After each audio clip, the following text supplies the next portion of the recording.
All right. Hello, everybody. Welcome. I'm honored to be here today with Shiv Sengupta. Shiv is a writer, philosopher, and spiritual iconoclast working at the threshold where spirituality meets lived reality. His work includes the Advaitaholics Anonymous series of books, which challenges the status quo of New Age and non-dual narratives, pointing instead to the raw wisdom that emerges from direct, unfiltered experience. He also continues to publish essays on his Substack, Dark Night of the Soul. Writing with clarity and reverence, Shiv challenges both materialist dogma and spiritual romanticism, offering instead a grounded path of presence, remembrance, and radical truth. He speaks to those who feel the quiet pull toward something deeper, toward the sacred in the ordinary and the eternal within form. Shiv, welcome to the show. Thanks for having me, Jordan. Happy to be here. Awesome. Yeah, great to be here with you. So I thought we'd just dive straight off the deep end, and I'd ask you one of my favorite questions, which is, what is reality? What is your fundamental perspective on what this is that we are currently experiencing? Well, that's a beautiful thing, right? We don't know. Because if we knew, it wouldn't be this miraculous, amazing thing that we're a part of. It would be something known, and after a while, something dull and something boring. And if you think about it, for so many people, that's what reality is, right? It's oh, do I have to do the same thing again? My life is meaningless. It's this mundane. I don't understand what any of it means. Why does reality have to be this way? But funnily enough, under that meaningless is an assumption of what reality is, right? We're assuming that we know what reality is. It's supposed to be meaningful, but somehow ours is not. There's some glitch, there's some mistake that we need to correct. All of these things are all based upon fundamental assumptions about reality. I don't care if you come from a more metaphysical bent of mind or a more scientific, materialistic bent of mind. It doesn't matter. Everybody's got an assumption of what reality is, even if it's not voiced, even if it's not articulated in their brain, there is a underlying belief system there that we think we know what reality is, and based on that we then form all these different kinds of thoughts and expectations and assumptions about what reality should be doing or how we should be interacting with it and what should be happening. All these shoulds, coulds, woulds, must comes from an assumption somewhere, right? So so that's like the $1 million question. What is reality? Beginner's mind, as they would say in Zen, starts with saying, I have no idea. That's true honesty, right? You come down to, all right, I've considered what scientific evidence shows me. I've considered what, the spiritual texts have said. I've considered it all. It's all compelling, all different models of reality, all different ways of explaining what reality is. But reality is not the explanation of it, right? There's two different things. The map is not the territory. So we've got all these maps. Some of them, fit well, some don't. But what is that territory? We don't know. That's the beauty of it, right? That's what's so mysterious and miraculous about it is we don't know. We've been around as a species for hundreds of thousands of years, millions of years actually, and then as a civilization for tens of thousands of years, and documented civilization for 6,000 so odd years. We've technologically advanced as a species. We've gone to the moon. We're trying to put a man on Mars, all of that kind of stuff, or a woman on Mars, and yet we don't know what reality is, right? Yeah, beautifully said. I love how you're speaking to the unknown quality as a source of beauty and a source of, astonishment, wonder. As you say, I think a lot of people see it as something terrifying and something they need to get away from. They need to somehow fix the uncertainty or solve the uncertainty or hide the uncertainty beneath endless layers of beliefs. And so I'm curious if you could expand a bit more on that. What is what is it about that unknown quality that is enticing and alluring, and how does it relate to the awakening process or what it means to be awake? Well, I mean, just give you very simply the analogy of your own bedroom during the day and at night when it's pitch dark. You move through that bedroom differently, don't you? When it's daylight and you can see everything, you're just like zipping through it. You don't really have to be conscious of anything in the room. You can be completely unconscious. Just walk through that bedroom. But at night, in the pitch dark, but you're trying to get to the bathroom, which might be across the room, and you're trying to avoid obstacles and you don't know where things are. Maybe the dog's lying on the floor like my dog always is. Half the time I'm tripping over him. Now you're consciously and gingerly stepping through that same room that you're so familiar with, right? Because you don't want to hurt yourself. You don't want to fall over. All these things, these very basic biological mechanisms of protection kick in when the environment suddenly becomes less predictable because you can't see, you can't anticipate, you can't analyze, you can't predict what's going to happen. And so now you are more engaged and your heart rate's a little bit higher. You might not be terrified, but you're definitely more alert, more vigilant than you would be just walking through the same room you've walked through 100 times before in the daytime, right? Now, think about your life that way. The same life, but when events slightly change and there's a bit more darkness in your life, a little less that you can see or foresee into the future, that predictability factor goes down, your ability to analyze and project into the future diminishes. You start feeling those same disorientating feelings that you felt in your room, right? And if you look at just humanity in general, look at the way they respond when things are going well versus when things become uncertain for them.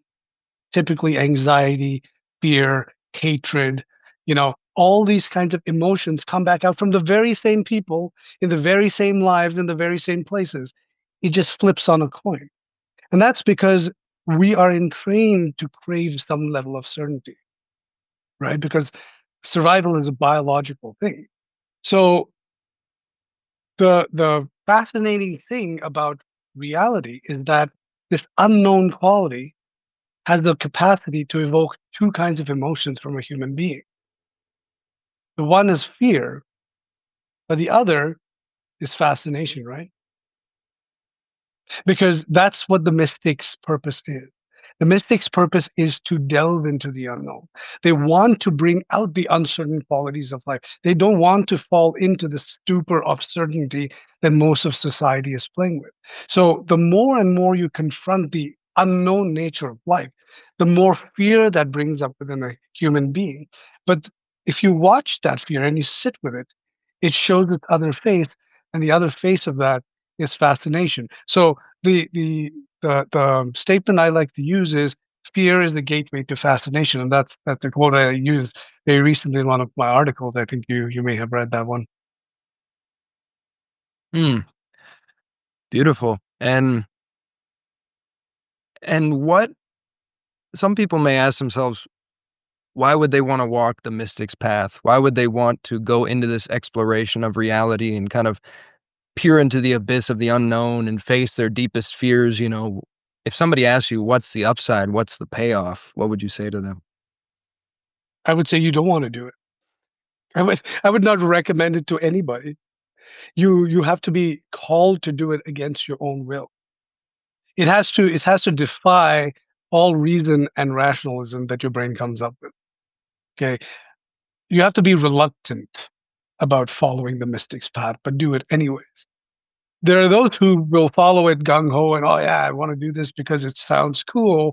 But that's not really mysticism. That's just trying to adopt some other form of cultural entrainment, right? It's another form of groupthink. We all have these tribal mentalities. We want to belong to a tribe. Maybe we feel like we don't fit in with, the tribes we see around us, the status quo, the materialist kind of paradigm. And so we're like, oh, there's this mystical tribe out there, and this is what they do, and they do rituals, and they do gatherings, and they do communal things, and I want to belong to that tribe.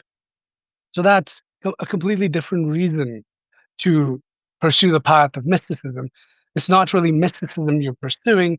You're pursuing the feeling of belonging to a tribe, which is a very native feeling, and there's absolutely nothing wrong with that. But if someone were to ask me, why should I pursue the path of mysticism, as in not the frills and the bells and whistles, but the real raw path of mysticism, I would say no. You don't want to pursue that unless there's the compelling need within you that you can't explain that just propelled you that way. I was propelled that way at a very young age. I didn't know why. And it hasn't really served me well from a practical standpoint, as you well know, right? It kind of sabotages a lot of your ability to survive and play nice in the world and the social status quo, because it is fundamentally set up to question that. So when you become, and then you use the word iconoclast when introducing me, when you become an iconoclast, and I'm iconoclastic by nature, not by choice. Okay, I can't help it. Then you risk alienation, ostracization, excommunication from the group, right? And that is one of the greatest fears. Like if you look into, mythology and or history, apart from death, the second worst punishment person could be given was banishment, right? You were banished from the kingdom. You had to go live out in the desert and survive on your own. You couldn't be around society. So if someone would ask me, why should I pursue this? I would say there's probably other pursuits that you could follow instead of mysticism. Mm, I love that answer. It brings up a lot for me. Um, One initial question that arises in response is like, isn't it in some sense the deepest longing of the human soul, the human heart, to have some kind of relationship with being? It doesn't everyone in the modern world, or so many people, have kind of a God-shaped hole in their chest that they're trying to fill with everything else, and really it is that love of kind of finding that wholeness, that sense of melting into this belonging and this sense of I do belong here and I can, have this actually trustworthy relationship with being. Isn't that what we're all looking for in some sense? And So, how does that square with, never recommending anyone kind of explore God directly or explore being directly or whatever word you would use? so I love two phrases that you use: the deepest yearning and the God-shaped hole. You're right. It is the deepest yearning known to humanity, the yearning for God, right? The yearning for that divine union. However you want to frame it, we can use, less religious language. I don't really care. Here's the thing. Imagine you're snorkeling. You just begun, okay? Or you're scuba diving. You just begun. There's many depths to which you could go. But in order to get to the deepest part of the ocean, you need to first acclimatize yourself to each level of depth before you go right for the bottom. Okay. Not everybody is acclimatized to that. So when people want to go for the big kahuna right off the bat and have only ever swum in the shallow, they don't know what they're in for. So you don't recommend they do that, because then they get the bends and the what's decompression sickness and all those kinds of things. Complications happen because they're not acclimatized. There's only certain kinds of divers who can go to those depths because they've been doing that their entire lives.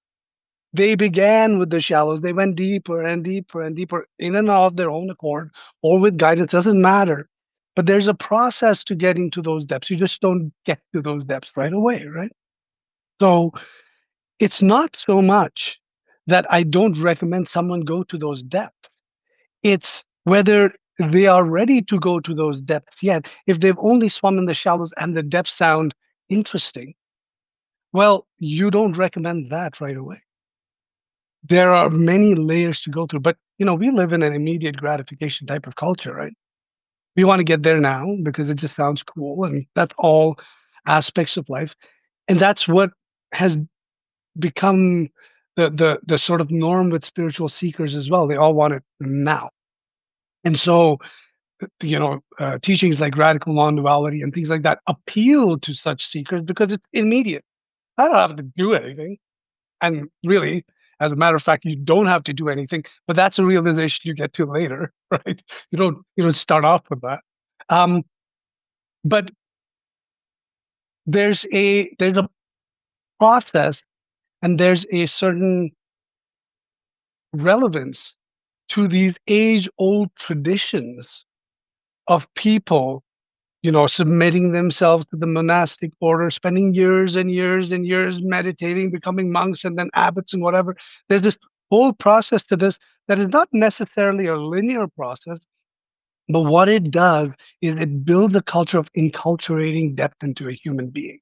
Depth of perspective, depth of time, depth of space, depth of personality, depth of human relationships, depth of compassion. You need to become deep within yourself, within you, before you explore the depth of reality. They mirror each other. If you're somewhat of a shallow person who's just into sort of the intellectual ideas and things like that, you're not ready to go there. You can call yourself a mystic or a yogi or yogini and set up, sound baths and sacred circles and all that kind of stuff. But you're just going through the motion, right? There are people who've explored great depths, and all they are, they're just a janitor at a school, or they work as a mechanic at a car shop, and they don't do any of those other things. So there's this great confusion in our society right now, this cultural confusion of confusing what external metrics for intrinsic value, right? It's like, okay, if I've attended 30 Vipassana retreats, then I've progressed. That doesn't mean you've progressed at all. These kinds of progressions may be related somewhat, but they're not a one-to-one kind of mapping, right? So this is why, to answer your question, I do agree with you that the deepest yearning of humanity is God. But how we go searching for that meaning is a direct indicator of where we are in that ocean of experience. If we're searching for God through money, most people don't realize when they're trying to accumulate wealth, they're trying to get closer to God. Or you're searching for God through intimate, sexual relationships, or you're searching through God through fame and self-expression. Whatever it is, each of these is a decoy, right? But it's another realm of experience that brings you slowly deeper and deeper. And so often you'll find, people, let's say you might have a guy who's a rich business tycoon, whatever, and something happens, and great car accident or something, loses his child, revamps his own perspective, sells his companies, and off to do social service. What's happened? He's been pushed to another level of depth in that ocean. Now, he may be doing social service for a while, helping people, working food kitchens, all of that. Something else might happen, some great other realization or traumatic incident that now pushes him one level deeper to realizing that even seeing others as separate and requiring his service is another level of illusion, that in fact there is all one. He's been pushed to another level of depth. And so it goes like this, right? Life pushes you that way. You don't purposefully bombard yourself through the process. It doesn't work that way. It's a sort of dance that happens with reality. Thank you. A really rich, beautiful perspective. And interestingly, it made me think of my mom in an interesting way because she's never been an esoteric person, not drawn to the mystical path in any sense. And yet, the phrase that came to mind is that the surface is the depth in a certain sense, and sometimes without even trying to, people can contact the depths just on the surface of ordinary life, and that it's nonlinear. Like, people might be kind of swimming near the surface in some areas of life, but maybe their heart is like going all the way to God. And when I feel into my mom, it's like she's, a small town Iowa woman, going about her business, living her life that her culture showed her how to live. But her love for her family, her love for us, her devotion to her family and loyalty and that love, it's like an ocean, it's gargantuan. And so when I feel that, I'm like, wow, she's never explored the mystic's path, and yet she's, there's like Rumi level love like erupting out of her, at least for her family. And so it's kind of like I would almost want to tell people, God is in the details. You look in the sparkling eyes of your children and look at just the simple moments of life, and anyone can begin to at least, I mean, really, this is always it. And like the full-fledged oceanic mystery is upon us. It's a full contact sport. We're swimming in it. And so it's like if you can just find little access points, like the surface is the depth. And I'm curious what you would say to that. And that's beautiful. And thanks for sharing that about your mom. You can actually feel how much love you and respect and admiration you feel for your mother just by the way you're expressing yourself, right? And that's the thing is it is in the details. It's woven into the fabric of the mundane, right? It's the way you serve the cup of tea, the way you say hello to someone in the morning, the daily little kindnesses.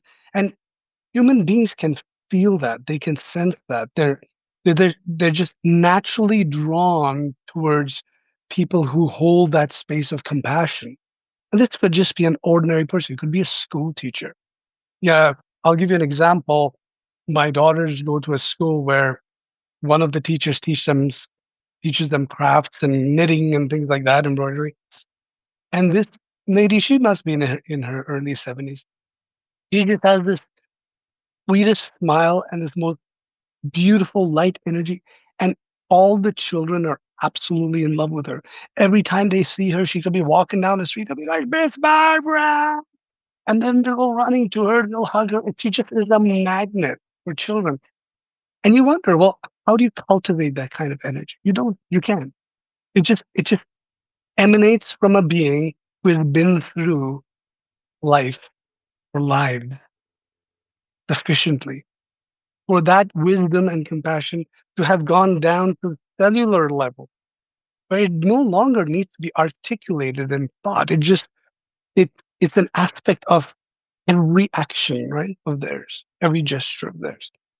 So this is what I mean. And how do you package something like that in a spiritual teaching? You can't.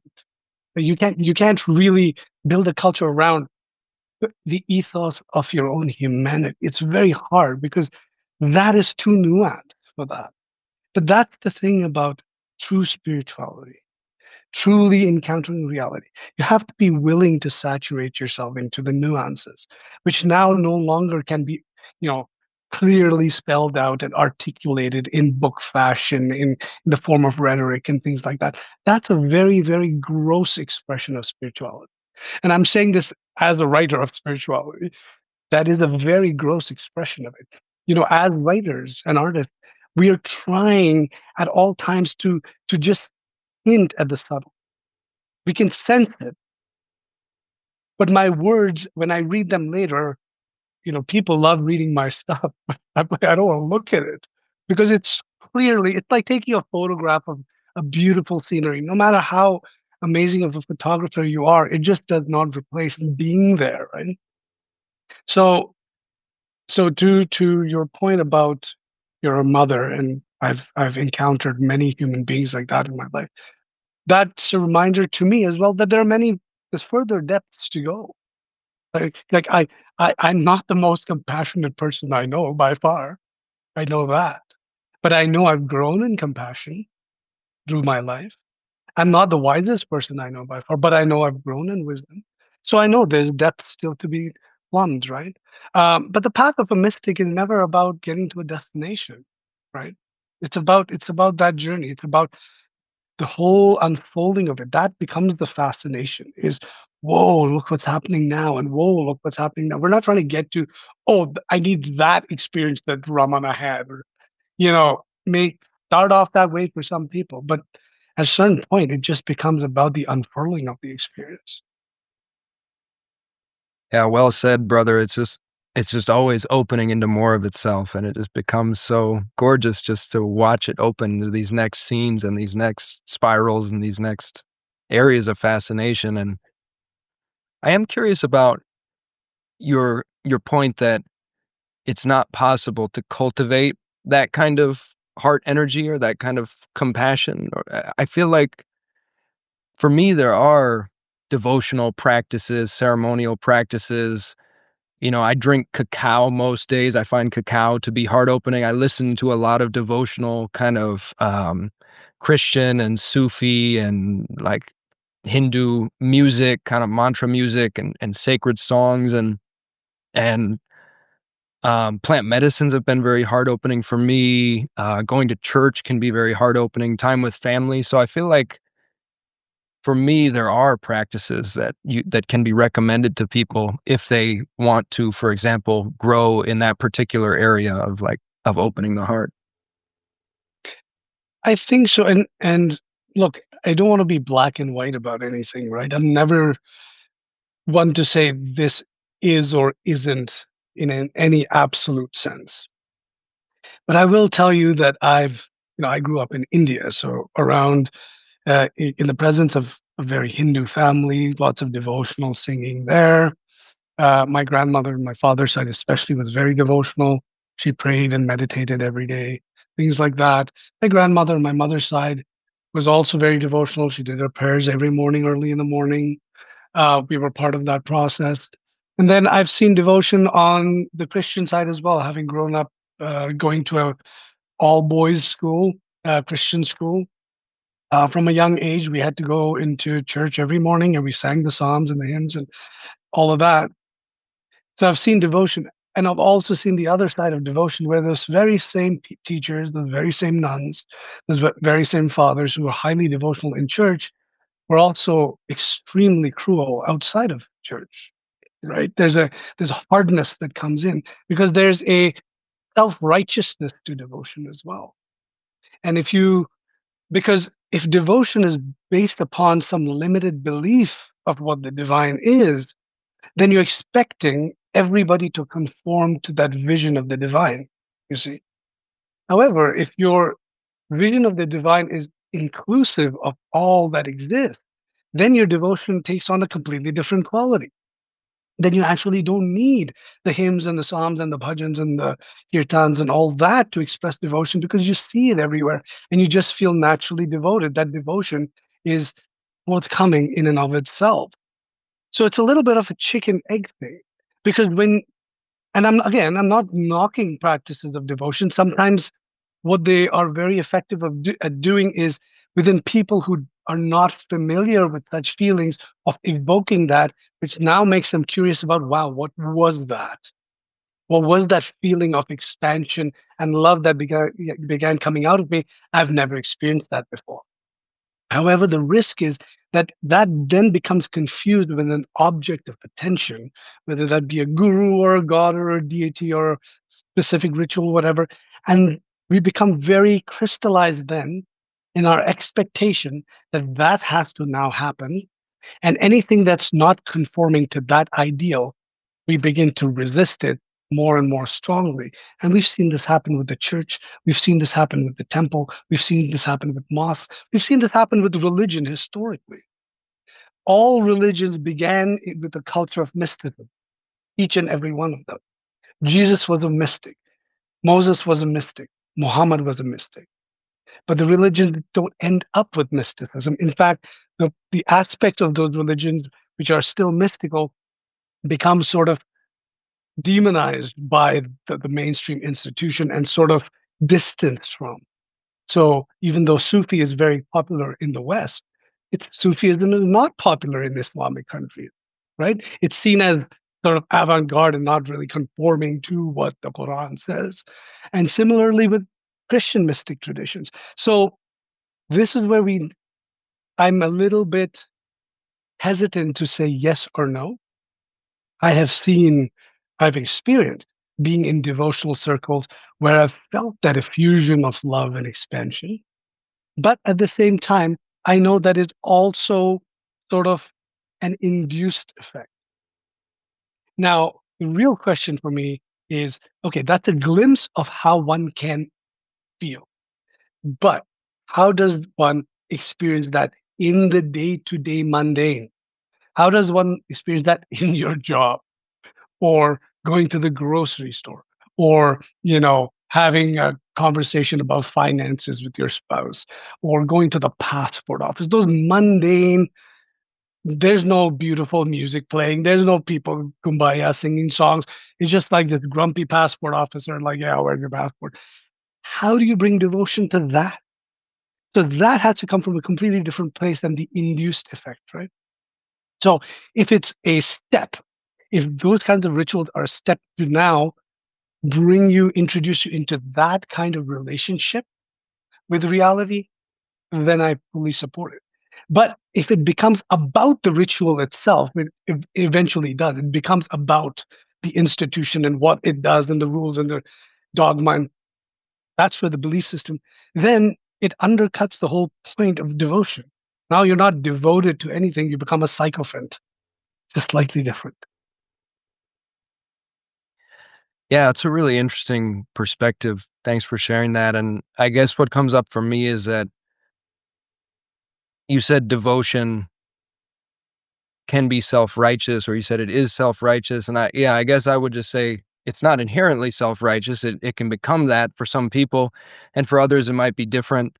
And I like your point that devotion can extend to all of life. It reminds me of our mutual friend Joan talking about being devoted to the rain and just devoted to the smell of the air, devoted to the trees, just devoted to the now moment.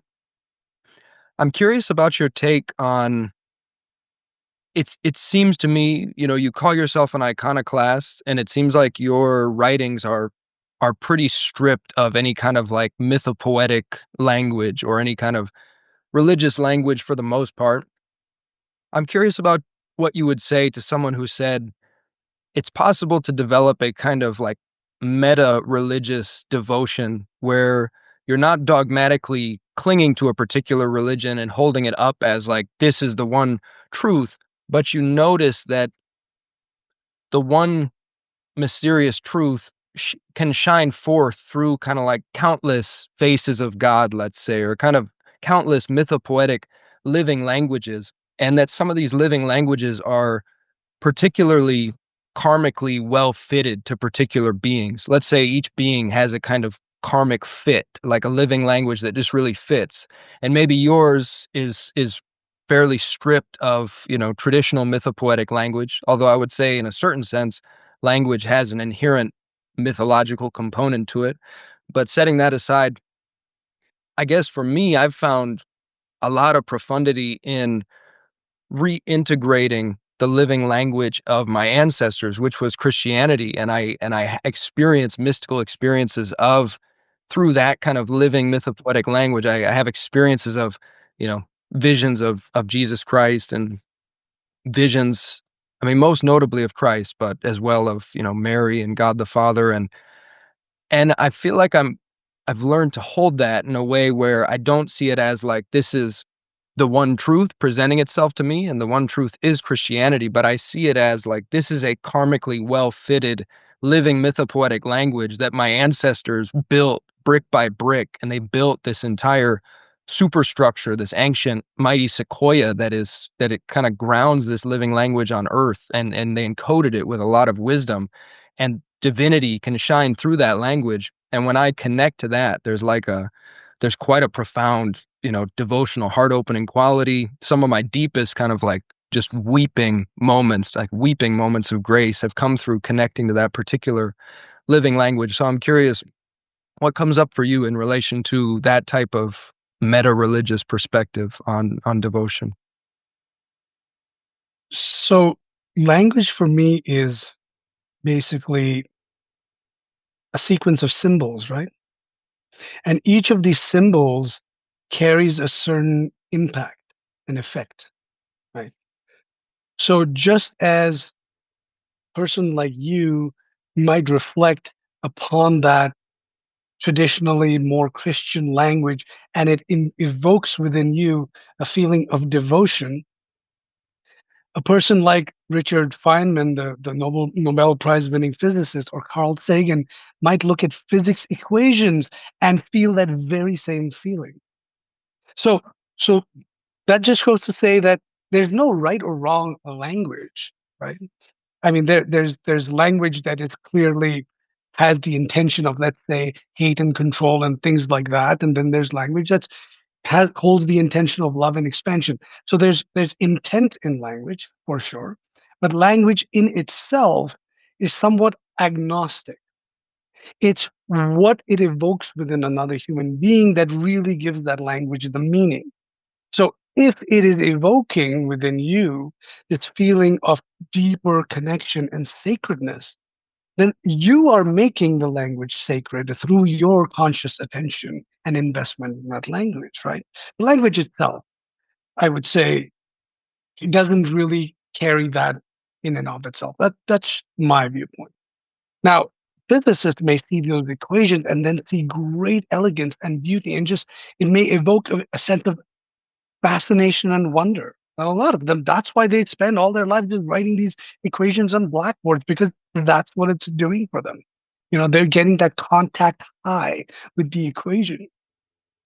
So again, I think the real power here is language becomes a mirror that reflects something back to us of ourselves.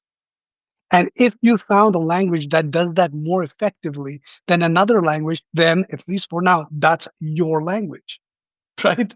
My language may be the stripped down version. Now, my language also has evolved. I began, when I wrote my Advaitaholics Anonymous books, as extremely stripped down and very um, sort of antagonistic. Whereas my language has softened over time, and I've even begun to include words like God in my rhetoric recently, and that's an adjustment period for a lot of my readers. But I'm not averse to doing anything. This is the experience of playing with language, right? Like, as writers and thinkers, we play with language like an artist plays with colors. There's no right way to play with colors. There's no right way to draw the line. You know, at one point, art was supposed to resemble reality, and so people were trying to do as perfect replicas of what they saw, right? And that was coherent to the viewer. But then you went through this phase where you had the Picassos and Cubism and things like that, and suddenly art began to resemble nothing like what we saw, and yet it evoked something new and different. Language can do that too. It doesn't have to be entirely coherent in the way we expect it to. And so all these forms of language then become conduits and mirrors for us to now view ourselves in a way that evokes something. So I think it's beautiful, honestly, that this language of your ancestors appeals to you. And if it evokes something in you, then that's the language logically you should use in order to evoke something in others, because that's your vessel. Yeah, well said. Thank you. And I also love being able to appreciate other living languages as well, and be able to integrate from many wisdom streams, because I find the whole tapestry of earthly wisdom traditions and exploration really beautiful. There may be an interesting divergence here where I feel like you're kind of expressing that language itself is neutral or empty or something like that, and it's all like we're projecting something onto it. And I can see that as one perspective, and at the same time, over time, I feel like I've come to immerse in a sense of all of creation, you could say, all of manifest reality as a kind of mythopoetic living language or living song that is shining forth or emanating forth from the heart of infinite intelligence. And in that sense, everything, including our languages, we in that sense, we're kind of made in the image of God. We speak these living languages into existence as well. It all sparkles with this inherent astonishment, this inherent divinity. It may not have an inherent fixed meaning, because that would be a limitation in a way. If it would be kind of boring if everything just had like one fixed meaning, but it's like everything is evocative. Everything is like inherently suggestive. Everything is like swirling and rippling, and it does take very recognizable shapes. It takes shapes that speak to our deepest recesses. And it feels like there's kind of a co-creative or like a co-intermingling there. Like it's not all just kind of coming from us, but it's like it's coming from both sides. And it's like, kind of exploding into itself. So I don't know. That's at the edge of my current exploration. I don't know if that brings up anything for you, or else I'm happy to ask another I question. I think it does. I mean, like I said, we don't know what reality is. We don't know how it's happening. It's all spontaneously emerging in ways that impact us, sometimes predictably, sometimes unpredictably. Like my my two daughters, they're 11 and 7. My older daughter is really into Taylor Swift and Snoop Dogg, two very diametrically opposite. And Taylor Swift's music evokes something from within her, and I does not evoke anything from within me whatsoever. Whereas Snoop Dogg's music does evoke something within me, and it evokes something within her. Now, that sounds, Taylor Swift and Snoop Dogg and the things they're singing and rapping about is very different from the sort of divine language of Christianity or spiritual culture, all of that. But it's all evocative, right? It causes something to emerge from our self-expression, some form of emotion, some form of connection, some form of expansion. And if we if we just drop all those sort of characterizations, right, those judgments of this is spiritual, this is not, just lose all that, and we just go through the somatic experience of what's happening.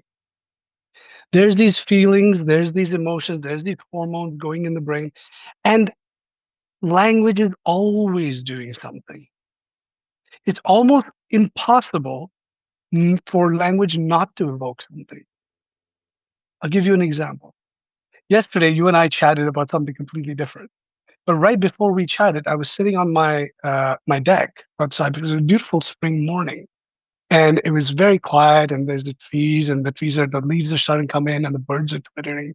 And I wanted to just sit outside in the silence and enjoy a cup of coffee before I chatted with you. And I'm sitting outside, and my neighbor, just like you know, 50 yards away, is in her garden on the phone with, I don't know, maybe her mother-in-law or something, talking about her husband, who's a paramedic, and there was a procedure that he did with this older lady who was taken in. He did follow the right protocol, but she sued him, and now they're going through this lawsuit. And no matter how much I was trying to sort of really enjoy the moment and the beauty of that language just filtered in anyways, and it started creating images of my mind of this paramedic working on this older lady, and this older lady's family being upset with him at the end, and this guy having to go through lawsuit. It happens spontaneously. You can't control it. There's no shutting that function off. So language is evoking all the time. As soon as it registers, it evokes. Even subliminally, it evokes, which is why marketing companies are so strategic in their subliminal messaging, because even when you're not listening, it's programming you. And so language can be used in so many different ways, in sinister ways, in beautiful ways, but it has that impact. So it's very powerful in that way. Yeah, it absolutely is. And that for me just makes me want to drop a note for people to just consider developing that kind of meta awareness of what language you're absorbing regularly. Because as you say, it is programming us. We are being programmed continuously, either kind of unconsciously, or maybe we're engaging in some degree of self-programming.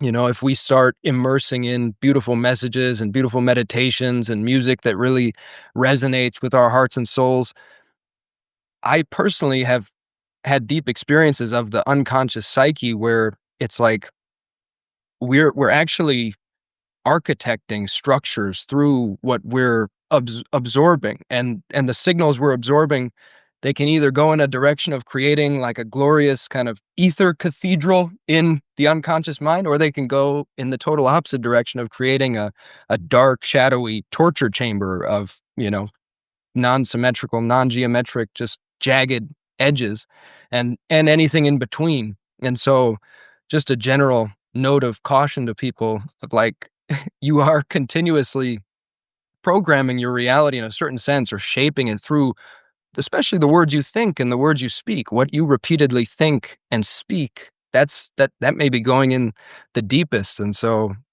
yeah, I don't know if you have any I thoughts. will add a word of caution though, is that we've actually gone down these roads before historically. With the Catholic Church, the control of language was a very, very powerful message. There was a puritanical streak. Your thoughts should be pure, your speech should be pure, your actions should be pure. This sort of message of purity creates a certain pressure upon a human being to now adhere to a certain ideal standard of what they should be manifesting. But the reality is that within every human being, there is a shadow. And that shadow is fundamentally destructive in certain ways. Its job is to destroy things. Its job is to not keep things lasting too long. The good times can't roll forever. And so, in a sense, our language has to also incorporate those dark aspects of it. Because when it begins to skew too much towards the light, we then start developing, you've seen this in society as well, legislation and things around political correctness, what should be said, what shouldn't be said, what a hate crime is, what hate speech is, what a microaggression is. And it can actually like escalate from there where people become very afraid now. Now it's not coming from a place of love and living in that ether cathedral. It's now about, oh shit, like I can't say anything wrong. I can't even think the wrong thought. Like, oh my God, I'm a horrible person. We can't devolve into that area. And that's where the shadow comes in, because if the shadow hasn't been fully integrated within a human being, we have to be able to see that that darkness lies inside us too. And it's with that darkness that we start then building this more sort of realistic notion of, because as I had mentioned to you before, that compassion cannot be contrived. That compassion comes through the integration of the darkness, through seeing the darkness in people and accepting that darkness in people without judgment. That's what compassion is. It is all inclusive, not just inclusive in the sense that we want it to be. You know what I mean? Yeah, beautiful point. I'm really glad that you said that because I'm absolutely not in favor of, controlling speech or policing speech. And the image that came to me there was of a dragon underneath the cathedral and how the dragon needs to be integrated. The dragon is a kind of classic Jungian symbol of the shadow. And recently I've been meditating on this symbol and creating AI art around the symbol of Jesus Christ riding a rainbow dragon, actually. And the rainbow dragon kind of signifies the integration of the shadow or the alchemization of the shadow, which in my experience, the shadow, when kind of unintegrated and forgotten and rejected, that is when it's in a state that tends to be very contorted, very distorted, very angry. It's almost like all the wounded inner child parts that got locked in the dark basement and forgotten about for decades. And they tend to be very hurt and very angry. And it seems to me like divine love um, divine love with a sense of love with a capital L, including kind of all of the most primal divine qualities of grace, of wisdom, of peace. That divine love to me feels like a kind of alchemical keystone where when all parts of our being are held in that love and kind of allowed to bake in the fires of that love, over time, they're gradually able to set down those burdens and kind of release those past grievances and wounds and kind of return to some sort of, you could say, original luminous template or original numinous template, not to make it too much like a light and dark thing. It's kind of beyond light and dark. Return to a template that harmonizes light and dark, and then kind of get on board with the whole system and align with the North Star of the whole system. And so I'm curious about your feeling on that. Do you see shadow integration as an alchemical process where the raw material, the shadow, is actually kind of transformed through that integration? Or is it just more about accepting it as it is and it just kind of stays as it is, but it becomes accepted? See, the the way I look at it is there's reality, which we don't know anything about. and then there's my perspective on reality. I work off the fundamental assumption, and I will call this an assumption because I don't know reality. But I work off of the fundamental assumption that reality is already integrated. The reason I say that is because it exists. The very fact that it exists, it continues to exist. There's nothing I do to make it exist. It just simply is. That very quality of isness that permeates everything, including you sitting there, my computer, my table, my body here, everything around me, everything just is. There's this unending quality of isness infusing everything that tells me that everything is beautifully integrated. Okay. What is not integrated is my perspective on reality, which is why I don't always perceive the isness, which is the integral quality of reality. I see the separation, which is the form based universe. I see the table as separate from Jordan, separate from my computer, separate from my body, right? I can see these two things at the same time, which tells me that my perspective is integrating because I'm able to see the integral quality of reality behind the veil, and yet is not fully integrated because my brain sees this very strict separation, and that's okay. That I don't think any human perspective becomes fully integrated, right? Again, we're talking absolute here, but I like to think of relative degrees of integration, and I think even someone like Carl Jung might have agreed that this process of individuation is not really a process with an end. It's a deepening that happens of individuation. And that's where really this concept of the shadow comes from. It's Jung who conceived of it, right? He, through his explorations of the unconscious with his patients, he realized that every single human being has the shadow aspect that they're unaware of that seems to just throw a wrench in the works all the freaking time. And his own process of individuation and the one that he articulated had to do with consciously beginning to integrate the shadow into our daily lives, first through recognition and then finally through acceptance and then a few other techniques. So I do believe that integrating that shadow is absolutely essential for the development of every human being. And again, this goes down to those depths of the ocean that I was talking about. At a certain level of that oceanic depth, individuation is a requirement. You don't get to go lower until that's done. And that's how it goes. So that kind of without that integration, all of this is just idealism, right? And I think idealism really appeals to people because it's romantic. It allows the binary of life to exist and allows us to side with one side of that binary equation. Everybody loves that. Everyone loves being a Democrat and not a Republican. Everyone loves being a Republican and not a Democrat. Everybody loves, siding with one ideology and not siding with the others. I don't want guns. Why do they want guns? We need guns. What's wrong with these people who think we don't need guns? Like, just think of it. It's very binary, right, in our minds. And that binary thing, once again, comes back to what we were talking about before, that tribal sense of belonging. Because if we can all agree about what's good, then we can all agree about what's bad. Right? And the moment we create that, again, we've basically just reinforced the shadow as being something separate from us. Because everything we view in the other as not being aligned with who we are is an aspect of our shadow. So are you a Democrat or Republican, though? No, no, I'm a Canadian. just kidding. Yeah, it reminds me of a quote from Nietzsche where he says, "He who fights monsters should see to it that in the process he does not become a monster." And I feel like that's one of the pithiest encapsulations of shadow work and kind of this endless human tendency to project the inner monsters onto the other guys instead of taking ownership and integrating the dragon of oneself.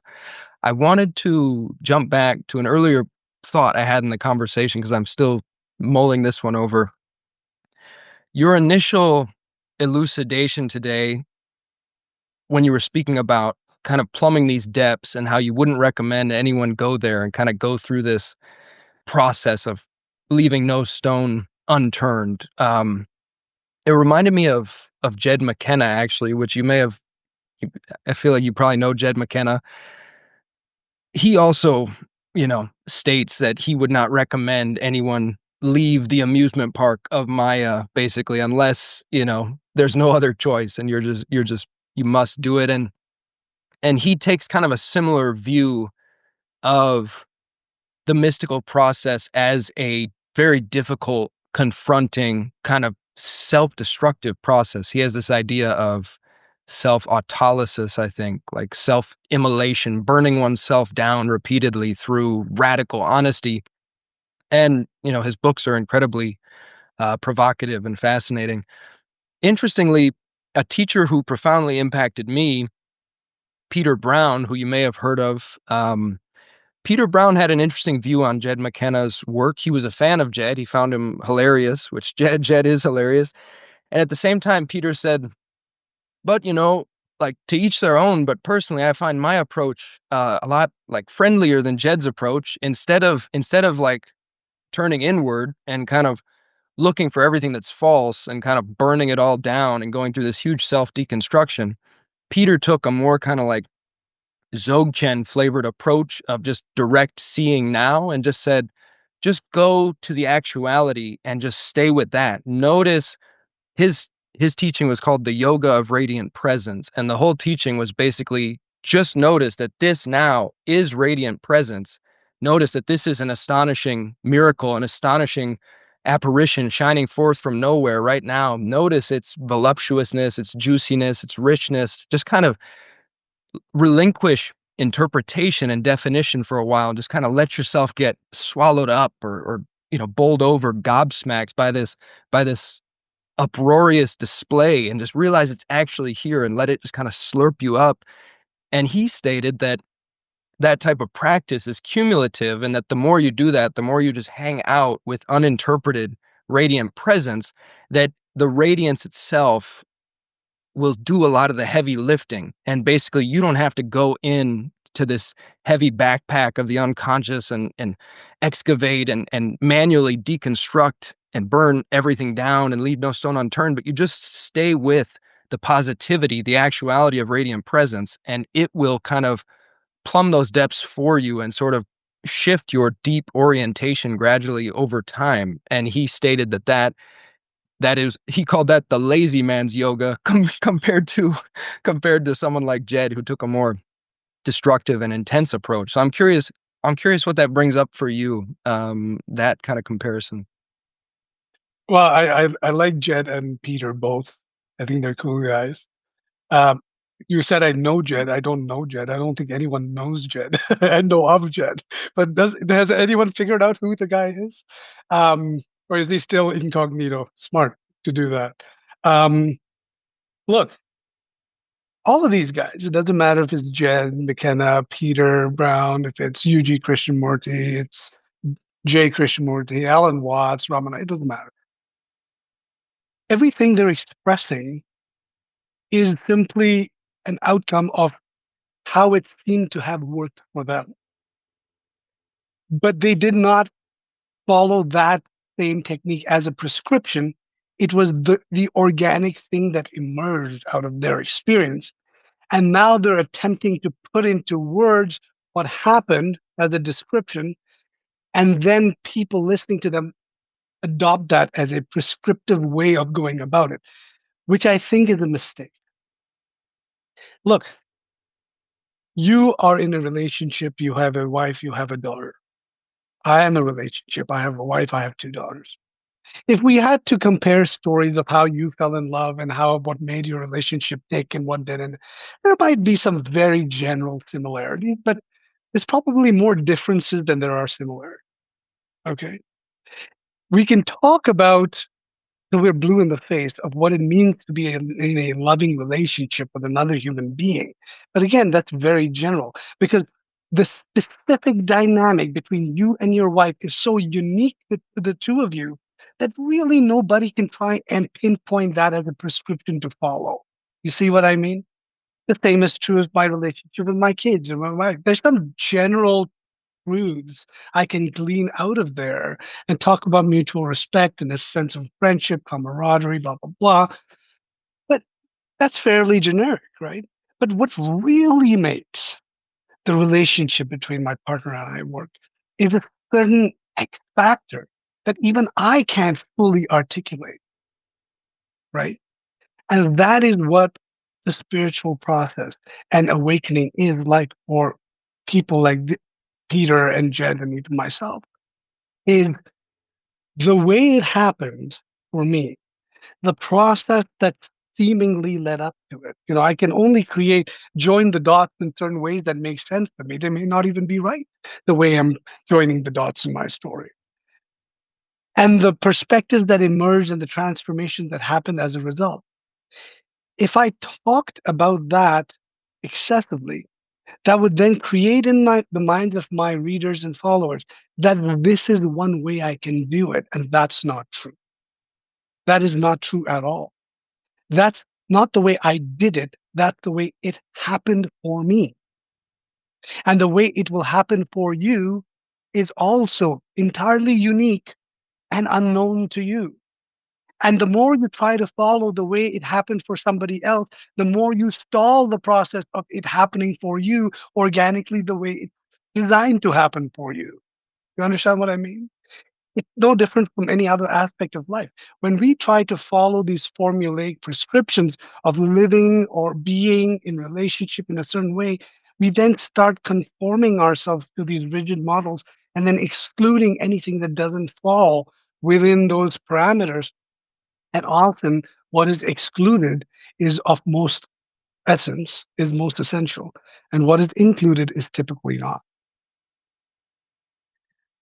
Yeah, thanks for sharing that. That's an amazing point, and it makes me reflect on the fact that my mystical journey has had many very difficult times, so I'm not one of the people who can say, "Oh yeah, for me it was just I just noticed the radiance and then it was just God was just right here and everything was, perfectly okay." There were like deaths and rebirths. It was really like a phoenix, death and resurrection type process with yeah, I mean, yeah, I won't go too deep into that, but at the same time, I would also offer that to me, these different technologies that different teachers have innovated, like Jed's, you know, self-autolysis and Peter's yoga of radiant presence, they can be valuable toys to play with. You can pick them up, you can play with them. I would just tell people, there's no need to get over attached to a particular technology, but you can give it a try and then just kick it to the side and leap off into freshness for a while and see what happens. I've found a lot of value in playing with some of these different technologies that have been innovated by different, spiritual geniuses. So I really like your use of the word technology instead of teaching. It's cool, and it resonates with me. And when you put it that way, then it's like using an app. The app is not you. It's just a technology you're using for a while to sort of play around with it, to have a certain kind of experience with it. And in that sense, yes, I do agree with you. If you refer to Jed's techniques as a technology or Peter's teachings as a technology, I like that because that's what it really is. It's a mechanism, right? That that evokes something that the specific use of the language that's so unique to a guy like Jed, or the specific use of a language that's so unique to Peter Brown, evokes now something of that quality within the person listening, as long as people see it for what it is. It's just that. It's a tool. It's a technology. It's evoking something, but that's not the thing I need. It's just a thing to inspire me now to connect with life so that it happens organically in its own way for me. Right. Yeah, well said. Shifting gears a little bit out of left field question maybe, but you mentioned your family and how we're both family men, and I wondered if you had any general principles that you would put out there if the world wanted to hear any of your kind of the principles that have felt most important to you for creating a beautiful family life or a beautiful experience of fatherhood or husbandhood, family life. What comes up for you there? There's nothing like being around children to keep the childlike nature, not childish, but childlike nature of your own spirit alive, right? If if I wasn't a family man, I think I would have may have lost it. I can't say I would have, but I may have lost it at a certain point.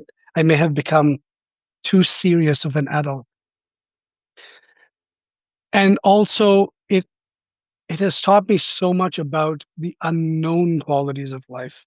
Watching how they have evolved from essentially fetuses into full-blown human beings who are having arguments with me, telling me I don't know what I'm talking about. And just to watch that transition in just mere 10 years.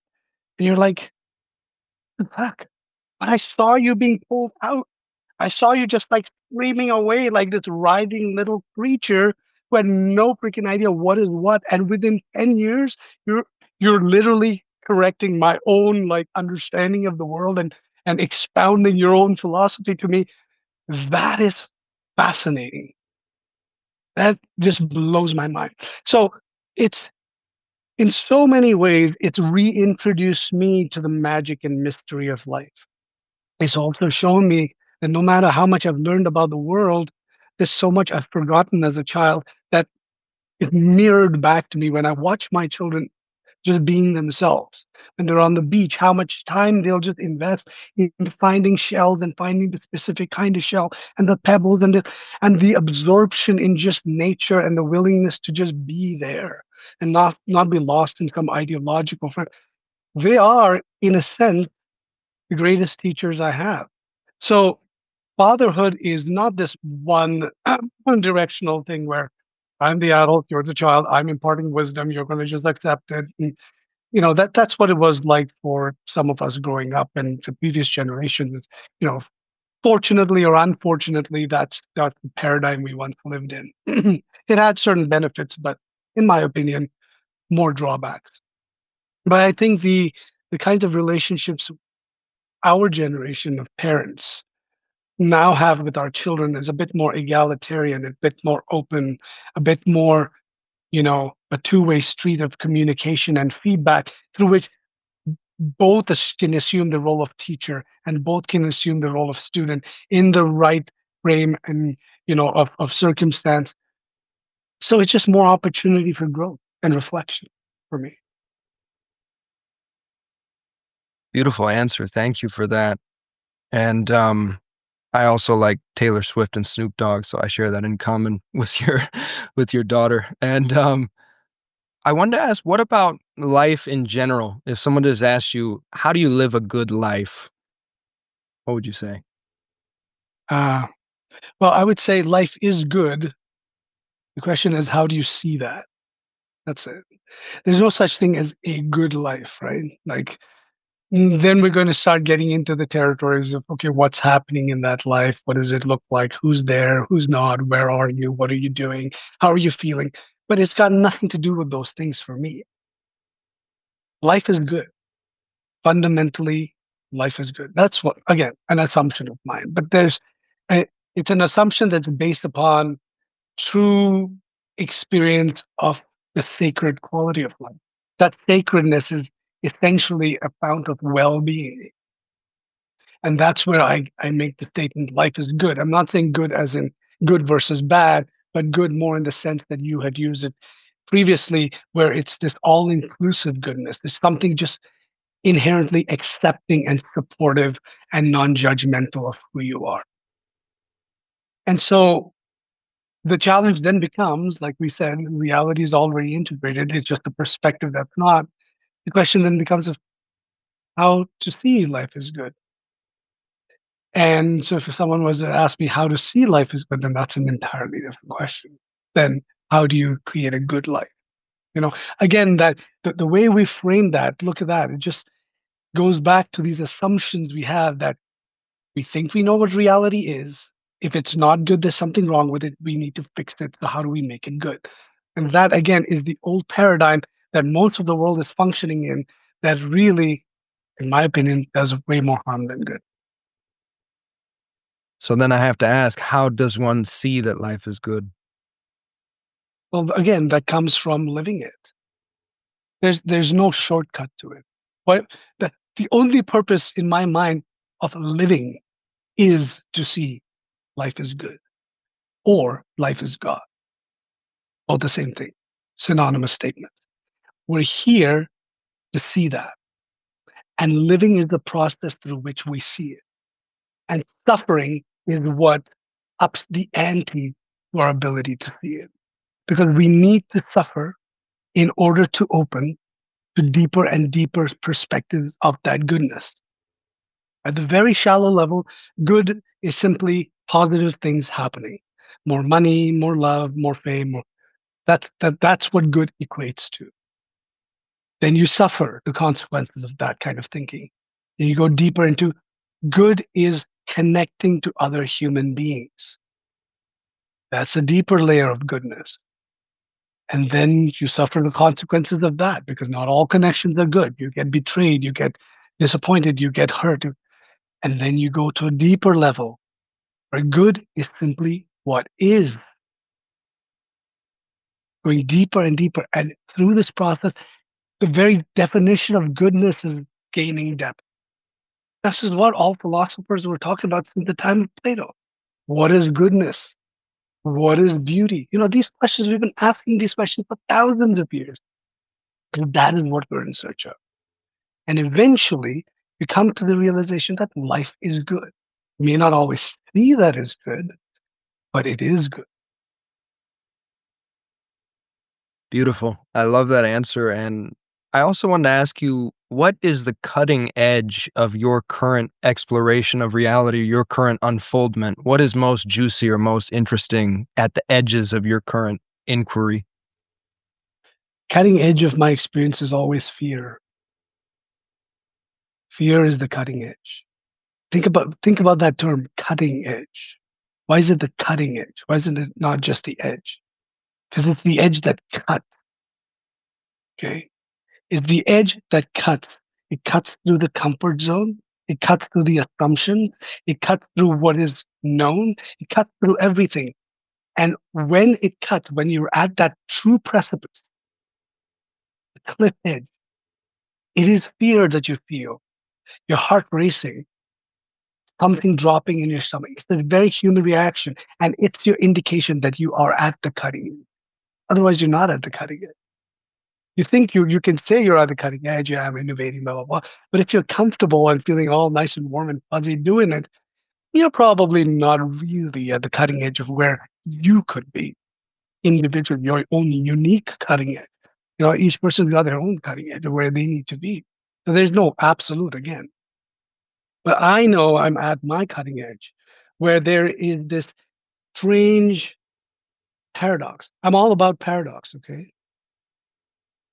Because reality to me is naturally paradoxical because it has all the duality together integrated. And when you have duality integrated, it is a paradox. So that's the bitter with the sweet, the good with the bad, the fascinating with the fearful. And so when I'm feeling that sense of fear, and yet the flip side of that is the sense of excitement and fascination with the possibility that could be, that to me tells me I'm at the cutting edge. And so, where do you feel that in recent times or in recent days? Where is that fear edge for you right now? I would say artistically, it's with my exploration of trying to expand beyond the realm of just the writing I've been doing for the last 7, 8 years. The cutting edge is in terms of certain lifestyle choices where I've left a 20-year corporate career behind, um, hopefully for good this time, and not saying, okay, I'm not going back there, but I still have the reality of a family to support and bills to pay and all of that. Well, how's that going to happen? I don't know. It's scary, but it's fascinating at the same time. So I know I'm at the cutting edge where growth is forced. There's just no option not to move, right? There's movement going to happen one way or another. That to me is the opposite of complacency, which I think all of us succumb to when the good times roll. That's the beauty about life. There's always a shadow aspect. When the good times roll, the shadow aspect of that is complacency. It's when we're uncomfortable that we then begin to feel pushed into finding creative new ways and solutions to our, predicaments, right? I love that answer because it feels so grounded and earthly. I think if someone had asked me that question, I would have been more likely to take it in the direction of like, oh, meta religion and living languages and Christ riding the dragon, and not so much in the direction of like, what are the earthly fears and kind of triggers that I'm bumping up against. So I really like that you took it there. That's cool. And I also wanted to ask you, do you have any overall view or any views at all on this moment in human history? Do you have any macro views on where we're at as a species and what our collective orientation or vision ought to be at this time? So what's interesting to me is that I think pretty much every generation has thought it's living in the most important time in human history. Right? It's it's an aspect of our basic narcissism as individuals and as a collective that we think we're highly important. Um, However, having said that, it's pretty clear to me that at least technologically speaking, we are. You and I have talked a little about how AI is completely revolutionizing the way we act, the way we think, the way we relate, the way society functions. Just thorough overhaul without any knowledge of what lies at the end of that overhaul. You have no idea what we end up with at the end. So, in a sense, there's a lot is unknown right now. For example, as a parent, a lot is unknown for me about how to appropriately guide my children towards, yeah, typically as parents do, okay, these are certain paths you can take in the future. This is the kinds of, rewards and fruits you get through it, the kinds of things we learned as children as well. But when the playing field is that open and that unpredictable, as parents, again, we're at the cutting edge of parenthood where we don't really know, okay, what does guidance look like? It becomes more about the momentary relationships and making sure that these children are loved, supported, develop a strong sense of self-esteem and all of that, so that when they go into the world and step into the unknown, they'll be able to trust their own inner coordinates to be able to deal with that. And that's as much as a parent can do in this level of uncertainty, political, global, technological, it's economic. There's just a lot of uncertainty right now. Um, so I'm not wanting to compare with other eras and things, human beings have gone through all kinds of overhaul. But this one seems to be unique in a way. And so part of my cutting edge exploration of creativity is engaging with that AI to see what spiritual exploration could look like. I don't know if you know, I think you're aware, I've started a second Substack called Chats with GPT because I had this one-off conversation with ChatGPT, which was thoroughly revelatory because it followed a very dialectic process, and dialectics is a technique that Plato came up with back in the day. Socrates and Plato, back in the day, where you basically have two intelligences, two beings, two people having a conversation where each assumes a certain viewpoint in life and is willing to refute the other, but their perspectives are still complementary. And through this back and forth dialectic of the thesis and the antithesis, you produce what's known as a synthesis, a higher level of understanding that neither could have come up with individually. It is through that communication and collaboration that that higher understanding emerges. Now the practical challenge with d- performing dialectics in a human setting is that human egos get in the way, right? At the end of the day, it's more about, oh, I want to be right and I want to prove that you're wrong rather than the exploration of the ideas. Typically, human beings get tripped up on their egos. Well, AI has no ego. So what I'm trying to explore is whether a human intelligence, which is the sentient intelligence, with AI, which is a pure raw processing intelligence, can engage in a way where higher truths emerge in language that neither could have naturally expressed in and of themselves. And I've already experimented with this in 2 or 3 essays, and they've been quite revelatory. So that's the path I'm going down, as well as another expression of my creative cutting edge, because I was very anti AI up until, I want to say, even a month ago. I was like, oh yeah, yeah, it's going to kill us. The Terminator machines are coming, Skynet, all that kind of bullshit. And now I'm much more open minded because I've seen these positive ways that emergences that can happen through AI too. Are you concerned at all about the end of the world or apocalyptic scenarios? Do you feel like humanity needs to up-level its collective wisdom to thread the needle and avoid dystopian timelines? Or do you just trust the mystery so deeply that you're like, well, if an extinction event happens, then that's just the next unfoldment? I trust the mystery enough, and I also mistrust humanity enough that I know humanity never succeeds at really fixing itself. Typically, they generate more problems out of it. I think the more prudent approach is to sort of pull things more lightly and allow things to figure themselves out over time rather than excessive meddling. Unfortunately, we can't help ourselves. We need to jump in and start correcting things right off the bat. And we don't even understand most of the time why we're correcting something or what needs to be corrected.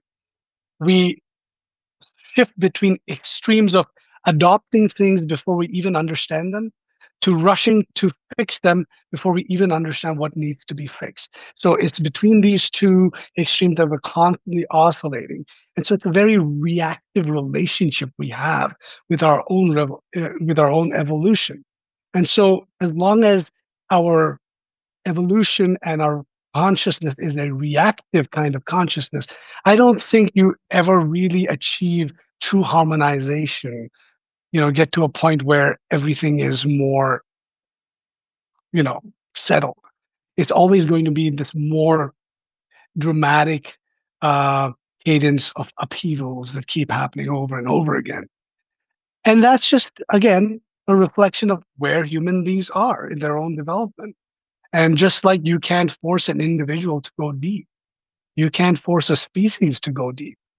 They're the natural mechanism that makes people go deeper, and that's called suffering. And so human beings as a species will suffer.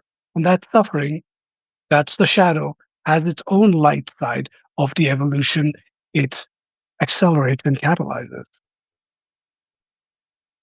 Does it feel to you like there's any sort of acceleration happening in collective human development? Are there more people kind of waking up to a deeper reality at this time, or do you just feel like you don't know?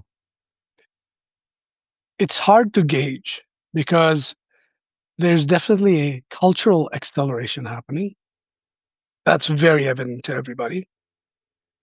That is greatly exacerbated by technology and our access to each other and our global culture and the ideas that are flying around at warp speed in cyberspace. And so the more exposure there is, the more that cultural acceleration happens. Whether that means that more people are awakening, I don't know. uh, we're maybe more aware of people awakening simply because we're just more aware of other people in general on this planet now, because everyone's got an Instagram, whereas before we were aware of the people in our neighborhood and the people in the newspaper. Now we're aware of every single human being on the planet. Pretty much, we have access to them, so that may give the impression that, oh, like the people popping up into awakening left, right, and center. Maybe that's always happened. We don't know. Maybe it just wasn't advertised that way. Nobody had Facebook and Instagram back in the day. Um, I don't even think that's very relevant because to me, the vast majority are not. The vast majority are slipping deeper into distraction and stupor, and a kind of stupor that's going to be very hard to emerge from. I see the technological stupor as being on par with a narcotics induced stupor, like the kind of stupor of opiates or heroin or fentanyl, that kind of stupor. And living in Canada, where we've sort of completely dropped the ball on the access to drugs and drug addiction and supporting people who have addictions and things like that, I see how there are some people who can never be rehabilitated. Their minds are too far gone. They are the walking dead. I see them in the towns around me. That level of stupor, nobody comes back. And the technological stupor that people are being induced into is fast approaching that kind. So, yeah, even if there are more people awakening, there are far more people going even deeper asleep than they were before, in my opinion. So I don't really know where it all hangs in the balance. But I know what my part in this whole drama is to contribute to the energy that awakens rather than puts to asleep. Do you have time for about 3 more quick questions? Yeah, I got all kinds of time. Awesome, man. This one kind of relates to what you were just saying about the stupor. So you mentioned to me yesterday actually about how noticing being is easy, but the difficult thing is to see everything that pulls us away from pure being. Something like that. I'm paraphrasing. I wonder if you Mhm, could mhm. expand on that idea. Feels related to what you just said about the technological stupor in the age of distraction. Well, they call it an attention economy. Why do they call it an attention economy? Because attention is the fundamental currency that the entire world runs on. It's not the US dollar, it's not fiat currency, it's not even crypto, it's not Bitcoin, it's attention. If I own your attention, I own you. It's very simple. You are a slave to me. I can get you to do whatever I want. I can get you to buy whatever I want. I can get you to live the way I want you to live. It's attention that is the main currency. Now, when your attention is directed towards being, directed back to the source of who you are, the divine, God, call it whatever you want, then it is not directed towards the thousand agents outside agent nets of the matrix that are trying to suck it from you and claim it as theirs. Attention is power. The more attention you have, the more powerful you are. The reason Google is so powerful, OpenAI is so powerful, Facebook is so powerful, is because they have captured maximum attention on this planet. Okay. Being is also vying for your attention. It's competing with Facebook and OpenAI, all of that, but it does it in a very subtle way. It simply calls you, doesn't offer you anything. It doesn't say you'll have better stock options. It doesn't say you'll be popular. It doesn't say you'll have fame. It doesn't say you'll live a life of passionate purpose. It doesn't say any of the things that the corporate or cultural, uh, you know, rhetoric is saying to you in order to captivate your attention. It simply calls. It doesn't even call you by name. It just simply whispers, listen. Now, here's the beautiful thing, right? Is you've got this soft inner voice whispering, and then you've got a world screaming at you, demanding your attention, cajoling you, selling you, marketing you, seducing you, just fucking everything they're capable of, just tentacles coming at you. Come to me, buy me, do this. And then there's a soft voice saying, remember, remember. And that's the deepest calling to you, right? So this is the beautiful thing is being God is evident at all time. But God is drowned out by the world. And it all depends on what you truly desire. Because if you truly desire union with the divine, then eventually that single whisper, it's the silence. It goes louder and louder and starts rushing, and all the voice of the world begin getting drowned out, and that silence just rushes like a hurricane in your ears. And you can feel it, right? You can feel it. You can feel that resonance in your body. And this is the juxtaposition. This is the gauntlet we're here to run. This is the challenge. This is the purpose. That's all it is. The world will just keep getting louder. How much can you pay attention to that which is truly you? Man, that was beautifully said. That was, yeah, one of my favorite things you said today. And it reminds me of, I've said before that the modern world is like a spiritual obstacle course. In a way, we are inundated and surrounded by vices and garbage and distractions and attention traps of every kind. So it really does require cultivating, a lot of remembrance and a lot of awareness and a lot of discipline to be able to navigate skillfully at this time. So it can be seen as a great catalyst for, you know, the path of, you know, the warrior of awareness Absolutely. if you see it that way. And I was going to say too that it's kind of fun once you reach a certain depth of being able to see from silence or from as radiance, then you can even see the fascination and the comic absurdity of all these distractions and all of this slop that we're surrounded with. Even that you can find even God in that and see this kind of funny joke of like, wow, this is what is occupying the human hive mind. This is what is, slathering around the corners of the internet, and it's somehow like all redeemed in the light of, the cosmic joke and the cosmic silence, you could say. Well, and that's exactly it. First, you have to disbelieve before you can laugh. Because laughter is a sign that you're no longer afraid. You don't take it seriously. You see it all as harmless. We don't laugh when we feel there's harm around us. Yeah, there might be nervous laughter, but that's not the kind of not laughter. I'm talking about real laughing. You laugh when you feel existentially safe. In order to laugh at this, whatever this is that's happening on this stage of life, this drama of life, you first have to disbelieve what's happening. Because until you disbelieve, you're not really laughing at the thing, you're laughing along with the storyline. So when it's funny, you're laughing, but when it gets dark, you're not laughing anymore. And in order to laugh at anything, you need to feel a sense of existential safety, right? Because otherwise, if you're laughing at something which feels unsafe, it's nervous laughter. It's not genuine laughter. We genuinely laugh when we feel safe and comfortable, with friends or at a comedy club, whatever. We're generally laughing because we feel safe in our own space to do it. And that kind of existential safety, when you're laughing at life and the way it's unfurling, especially the dramatic or distressing parts of it, that means your sense of being is no longer anchored in the events of life. It's anchored in the fact of being itself. And then you can laugh even in those moments when people would traditionally like worry or be afraid. They can be laughter at the absurdity of this whole thing unfolding.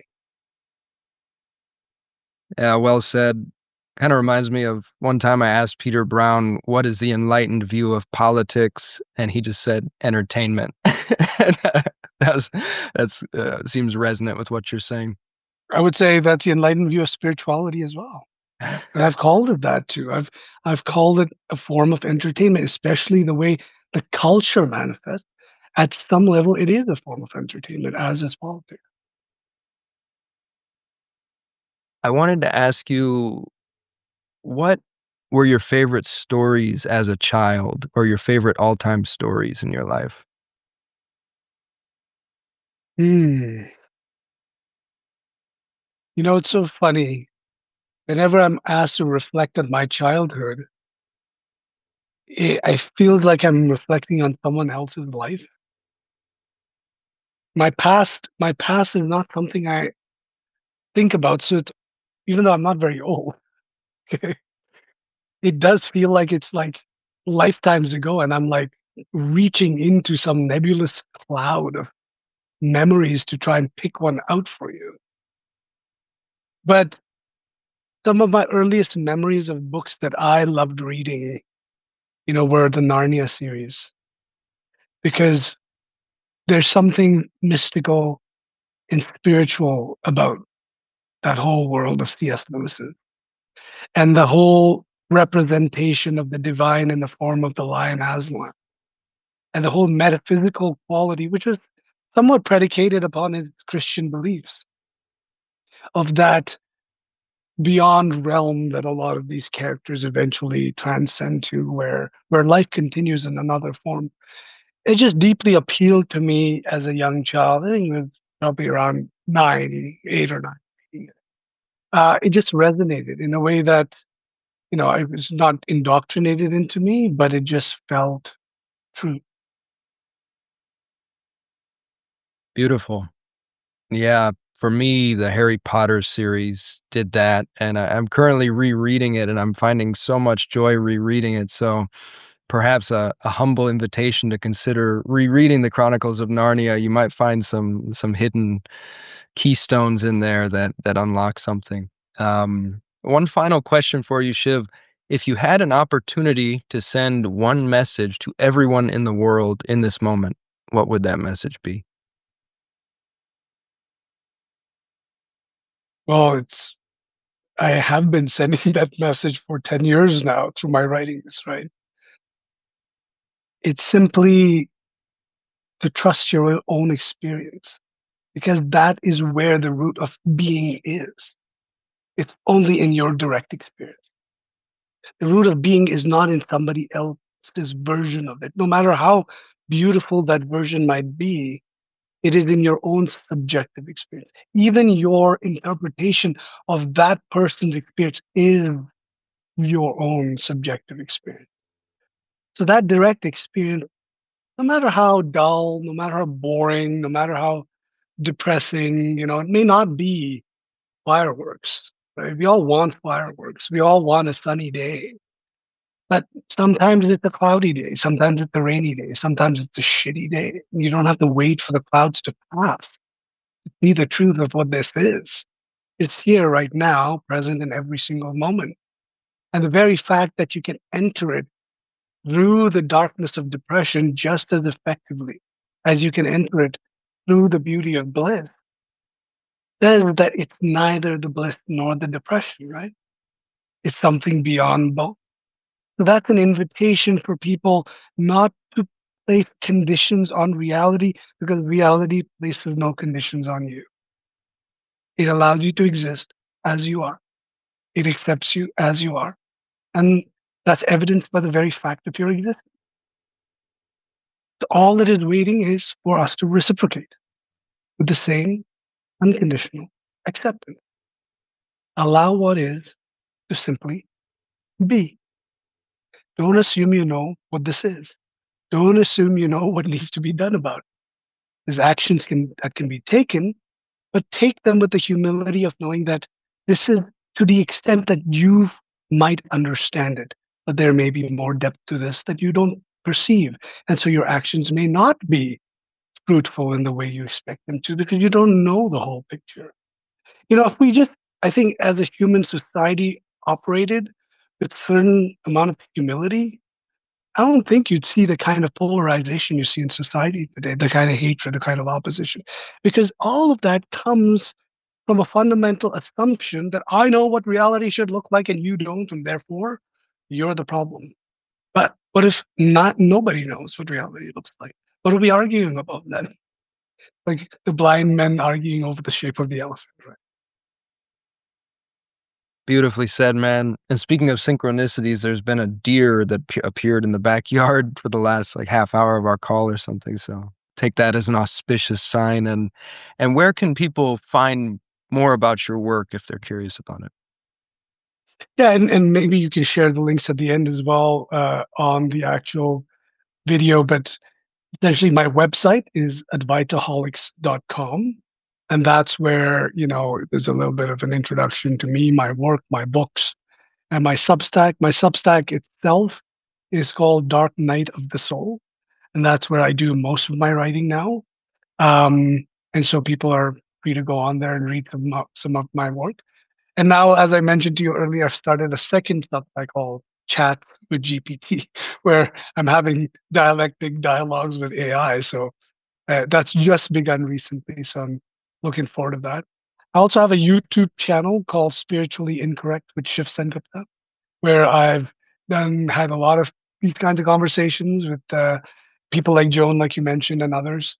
And I've also, had done some of my readings of my articles. I've done some musings and things like that. So just a little collection of different forms of expression in a different video audio format. So those are some places where people can be introduced to my work.